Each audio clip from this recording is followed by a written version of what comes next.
This is a video about the difference between an independent clause and a dependent clause.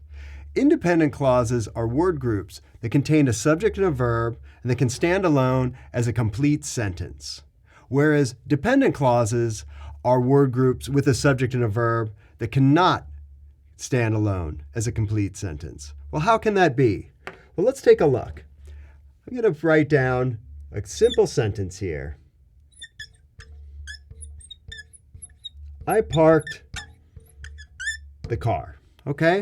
As you can see, I've got a subject and I have a verb.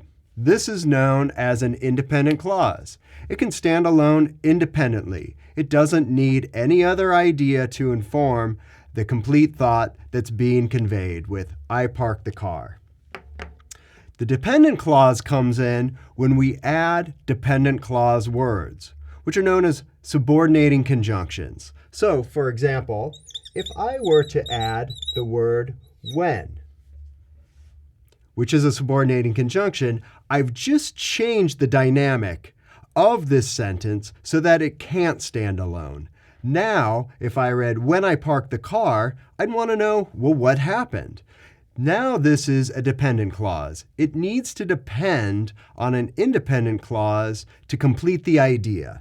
So, to do that, I can finish the sentence. Since I have the dependent clause at the beginning, I can write a comma, and I can finish the idea. When I parked the car, I ran over my sister's